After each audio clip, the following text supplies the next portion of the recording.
Welcome to John Carter Stories. Her father slid the envelope across the table like he was doing me some kind of favor. We think it's best for everyone, he said, that tight, condescending smile plastered on his face. You've had your fun, but our daughter deserves someone who can actually keep up. I didn't touch it. Didn't even flinch. My wife, Sarah, blinked in confusion. Dad, what is this? Her mother leaned in, voice dripping with fake sympathy. It's not personal, sweetheart. We just think it's time you stopped living in fairy tales. Ha ha, fairy tales. That's what they called our marriage. Let me introduce myself properly. My name is John Carter. I've been married to Sarah for 3 years now, and she's always believed I'm just this quiet guy who works a modest tech job, drinks cheap coffee from corner shops, and lives as simple as they come. She doesn't know that I'm the silent co-founder of the very company where her father serves as a senior director, and that every single decision he's made for the last 5 years has passed through my hands first. This dinner? I requested it. This table? I chose it. This envelope? I expected it. I opened it slowly, deliberately. Inside was a check. $500,000. To walk away from Sarah. To disappear like I never existed. I looked up at them, and they were watching me like I was already gone, already planning Sarah's future like I was some forgettable mistake she'd made in college. I folded the check, slipped it back into the envelope, and slid it across the table. Unopened. Unwanted. Sarah stared at me, then at her parents, her voice shaking. What the hell is this? Her father didn't even blink. Security, sweetheart. This man, he's not your future. He's a phase. Ah, you should have seen Sarah's face. She looked like she'd been slapped across the heart. I remained quiet, because I wanted to see their full colors. No filter, no restraint, and tonight they were showing me everything. Please subscribe and like this video and listen to my story till the end. Let me know which city you're listening from. That way, I can see how far my story has traveled, because what happened next changed everything. Take the check, her mother said, turning those cold eyes on me. Start over somewhere else. We'll even help you relocate. I let out a quiet breath, almost a laugh. Do you think I married Sarah for money? Her father leaned forward, elbows on the table. I think people like you, people who don't come from much, always find their way to women like my daughter. People like me. I smiled then. Turned to Sarah. I didn't want to tell you like this, I said gently. I never cared about impressing them. I only ever wanted you to love me for me. What are you talking about? She whispered. I pulled a business card from my coat pocket and slid it across the table. Her father's eye twitched when he saw the logo. Our company. I nodded once. I've owned 49% of it since before you even made director. And just like that, the room went cold. Have you ever been underestimated by someone who thought they knew your worth? Drop a comment below. The silence after I said it felt surgical, sharp, cutting through every assumption they'd made about me. Sarah looked at me like she didn't know whether to laugh or cry or scream. Her father went completely pale. You're lying, he muttered. I raised an eyebrow. Want me to recite the Articles of Incorporation? Or maybe remind you who approved your recent bonus structure? The one you celebrated with that trip to Monaco. His lips parted, but nothing came out. My wife picked up the business card, turning it over in her trembling hands. Wait, 49%. Her mother laughed nervously, desperately. That's not possible. You're a barista. A nobody. That's what you saw, I said gently. Because that's what I let you see. I turned back to Sarah. I stayed silent because I wanted one part of my life not defined by leverage, by money, by people who think love comes with a price tag and a receipt. Her father finally found his voice, shaking with rage. If this is true, then why come here at all? Why subject yourself to this? I met his gaze. Level. Calm. Because I wanted to see who you were when you thought I was beneath you. He stood, fists clenched on the white tablecloth. You humiliated us. No, I said, rising slowly from my seat. You did that all by yourselves. Then I looked at Sarah. Ready to go. Will Sarah leave with me? Or will she stay with her parents? Keep listening to find out. We left the restaurant in complete silence. The valet brought our car around, and Sarah didn't speak until we were halfway home, the city lights blurring past the windows. You were going to keep this from me forever? Her voice was small, hurt. I glanced at her. No, but I wasn't going to tell you at a dinner table while your father tried to buy me off like some seasonal intern. She looked away out the window. I don't know what to feel right now. Start with the truth, I said softly. You married a man who builds quietly, who doesn't need to wear his money to prove his worth. She was quiet for a long, long time. Then, so softly I almost missed it, you let me believe we were struggling. We weren't, I said. I just wanted a real relationship, not a performance. The pain in her voice broke something in me. Later that night, after we got home, after the silence settled heavy in our apartment, her father called. Twice. I let both calls go to voicemail. Then came an email. One line. We need to talk. This affects the board. There it was. He'd finally connected the dots. Because I didn't just co-own the company. I held the patent on the software that made their recent billion-dollar valuation possible. And unlike his inflated titles, my name was actually on the legal paperwork. They tried to erase me with a check. Now, they were learning something important. Power doesn't always look loud until it decides to speak. Have you ever had to prove yourself to someone who doubted you? Let me know in the comments. The next board meeting was scheduled for Thursday morning. I didn't RSVP. I didn't send confirmation. Instead, I showed up early, not in some expensive suit, but in the same gray sweater they'd always mocked when I picked Sarah up from company events. I wanted them to recognize me, not as a stranger, but as the man they tried to dismiss. The moment I stepped into that glass conference room, silence hit like a pressure drop in an airplane cabin. Her father sat at the head of the table, already pale, already sweating. Two directors whispered to each other. One man from legal looked like he'd swallowed something rotten. I took the empty seat at the far end of the table. The power seat, some would call it. They waited for me to speak. I didn't. Instead, I opened my leather folder and placed a single page in front of me. The original founder agreement, signed by me, co-signed by the original investors. The document that proved not only my 49% stake, but the veto rights clause her father had conveniently forgotten about. The meeting began. Standard agenda items, quarterly reports, budget projections. I let them go through the motions, watching, listening. Then, right as the vote began on a major acquisition, one her father had already promised shareholders publicly, I calmly raised my hand. Vetoed. The room stopped breathing. I leaned back in my chair. Shall we talk now? Her father's voice was tight, strangled. Marcus, this acquisition is strategic. We've already announced it to the press. You announced it, I corrected, without consulting a co-founder, without a proper board vote, and definitely without checking clause 17.3 of our operating agreement. The legal advisor shifted uncomfortably in his seat. He knew I was right. One of the directors, an older woman with sharp eyes, leaned forward. This puts us in breach of investor disclosure laws. I didn't smile. I wasn't here for revenge. I was here to remind them that the man they tried to pay off was the same man who'd protected this company's core infrastructure when they didn't even know what two-factor authentication meant. I'm not trying to sink the ship, I said clearly. I'm trying to steer it properly. Her father clenched his fists under the table. You're making this personal. No, I replied. You did that. The moment you slid that envelope across the table and tried to trade your daughter's happiness for your illusion of control. What happens next will shock you. Keep listening.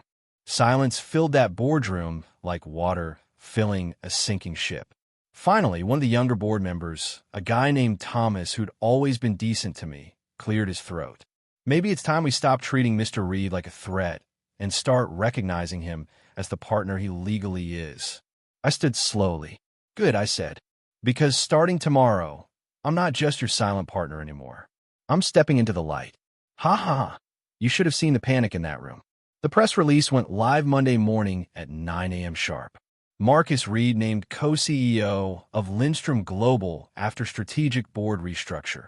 Within minutes, my phone exploded.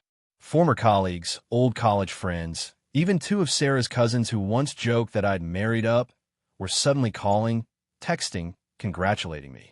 The story hit differently now. I wasn't just the husband anymore.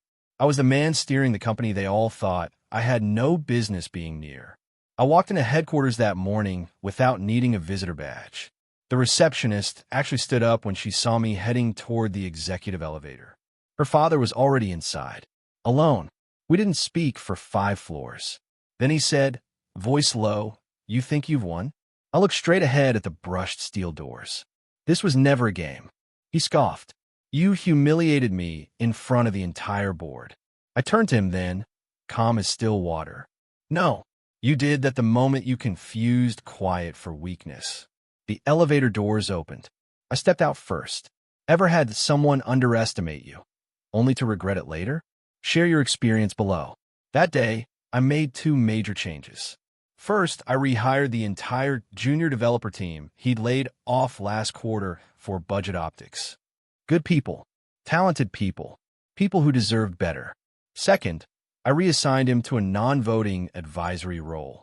Still paid generously, still present at the company, but no longer in a room when real decisions were being made. He didn't argue, because he knew. The man he dismissed at dinner was now the one signing off on everything, including his parking spot. Sarah met me on the rooftop terrace that evening. The same rooftop where we'd first talked about dreams bigger than rent, money, and ramen noodles, back when we were just 2 people who believed in each other. She leaned against the railing, looking out at the city skyline, the sun setting orange and pink behind the buildings. "You really never planned to tell me?" she asked softly. I stood beside her, close enough that our shoulders touched. "Not until I knew for sure you loved me for the man I am, not the name I carry." She nodded slowly, processing. "And now the name matters," I said. "But the reason it means anything is still you." She reached in her coat pocket and pulled out the envelope from that awful dinner. Creased, still sealed. "I never opened it," she said, her voice breaking just a little. "Didn't need to. Oh, my heart." I took it from her hands, looked down at the offer her parents had written to erase me from their daughter's life. Then I tore it in half. Not for drama, not for show, but because it never mattered. It never had any power over us. "I'm sorry they saw you that way," she whispered, tears finally falling. I looked at her, really looked at her. "They only saw what I let them see." She smiled through her tears. "Still the quiet one, huh?" I shook my head. "Not anymore. The final part will bring everything full circle. You won't miss this." Behind us, the lights of our company glowed across the high-rise glass windows. No longer just his company. No longer my secret. The next few weeks were a whirlwind, honestly. Media interviews, strategy meetings, long nights restructuring departments that had been mismanaged for years. But the hardest part wasn't the business. It was watching Sarah navigate her relationship with her parents. Her mother called every day for a week straight. Sarah answered exactly once. I wasn't there, but she told me about it later, sitting on our couch with a cup of tea gone cold in her hands. She cried, Sarah said quietly. Said they only wanted what was best for me, that they were protecting me. "What did you say?" I asked. I told her that protection doesn't come with a price tag and a check made out to my husband. Her voice was steady, but I could hear the pain underneath. I told her I'm a grown woman who chose her own life, and if they couldn't respect that, then we had nothing left to talk about. I was so proud of her in that moment. Her father, though, he was a different story. He stopped calling Sarah entirely. Instead, he started showing up at the office, sitting in his new advisory office, glaring at me through the glass walls whenever I passed by. I never gloated, never rubbed it in, but I also never pretended he hadn't tried to buy me off like I was some kind of pest problem. What would you do if your own family betrayed your trust like this? Comment below. One afternoon, about a month after everything changed, I was in my office reviewing quarterly projections when there was a knock on my door. It was him. Sarah's father stood in my doorway, looking older somehow. "Tired. Can I come in?" he asked. I gestured to the chair across from my desk. "It's a free country." He sat down heavily, like the weight of the world was on his shoulders. For a long moment, he didn't say anything, just stared at his hands. Then, I was wrong. I set down my pen. Waited. "I was wrong about you," he continued, and his voice actually cracked. "I thought I was protecting my daughter. I thought money and status were what mattered. I thought you were just some guy taking advantage of her kindness." He looked up at me, and weeping, there were actual tears in his eyes. "But you loved her when she had nothing to offer you. You loved her when I was actively working against you. You loved her enough to stay quiet, to stay humble, to let her choose you every single day without knowing who you really were. I didn't speak, just listened. I'm not asking for forgiveness, he said. I don't deserve it, but I'm asking for a chance. A chance to know the man my daughter chose. The man I was too blind to see. Ha ha, I won't lie, I didn't expect that. I leaned back in my chair, studied him for a moment. You hurt her, I said simply. You made her feel like her love wasn't enough, like her choices weren't valid. That's not something you fix with one conversation. I know, he whispered, but I continued.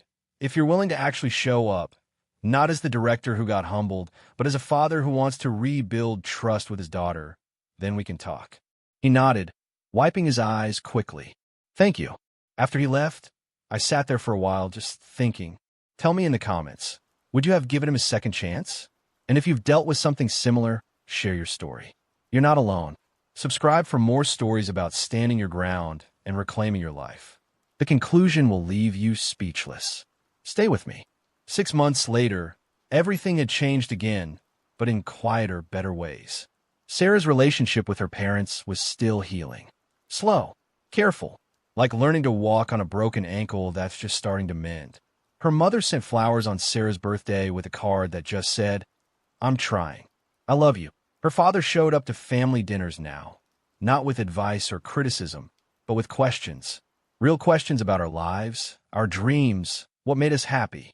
It wasn't perfect, but it was real, and that mattered more than anything. The company was thriving. The acquisition I'd vetoed, we restructured it, did it properly, legally, and it turned out even better than the original plan. The junior developers I'd rehired were now leading our most innovative projects. And me? I was finally doing what I'd always wanted to do, building technology that actually helped people, not just made shareholders rich. One evening, Sarah and I went back to that same restaurant where her parents had tried to pay me off. We sat at a different table this time, one by the window with a view of the city lights. Why here? Sarah asked, smiling softly. Because I wanted to replace that memory, I said. I wanted us to have a better story attached to this place. She reached across the table and took my hand. You know what I realized? What's that? You never needed to prove anything to anyone, she said. You were always exactly who you said you were. Quiet, humble, kind. The money didn't change that. The power didn't change that. You did. I felt my throat tighten. I stayed quiet because I wanted you to see me, I said. Not my bank account, not my title, just me. I always saw you, she whispered. From the very first day. We ordered the same cheap wine we used to drink when we were broke college students, back when a $20 bottle felt like a celebration. The waiter looked confused when I specified the brand, but he brought it anyway. Ha ha! Some things are worth keeping simple. As we sat there, talking and laughing and remembering how far we'd come, I realized something important. I didn't need to shout to arrive. I didn't need to prove my worth to people who couldn't see it. I just needed to wait until the silence was mine to break. And when I finally spoke, when I finally stepped into the light, it wasn't for revenge or validation. It was for truth.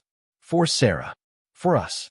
Her parents learned that power doesn't always look loud. That quiet people aren't weak people. That love without conditions is the only kind worth having. And me? I learned that sometimes the greatest strength is knowing when to stay silent and when to finally speak. The envelope with that check, we framed it, not as a trophy, but as a reminder that our love was never for sale, that we chose each other every single day, not because of what we had, but because of who we were, and that's worth more than any amount of money they could have offered. So here I am, Marcus Reed, no longer the silent partner, no longer the man in the shadows, just a husband who loves his wife, a co-CEO who believes in building things that matter, and a man who finally learned that true power isn't in being seen. It's in knowing your worth, whether anyone else sees it or not. Thank you for listening to my story. Thank you for staying till the end. Drop a comment and let me know where you're listening from. I'd love to know how far this journey has traveled. And if you've ever been underestimated, ever been dismissed, ever been told you weren't enough, remember this.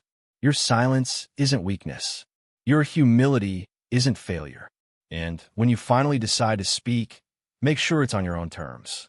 not theirs, yours. Subscribe for more real stories about standing your ground, protecting what matters, and proving that quiet strength is still strength. This is Marcus Reed, signing off. And remember, you don't need to be the loudest person in the room to be the most powerful one. You just need to know when it's your turn to break the silence.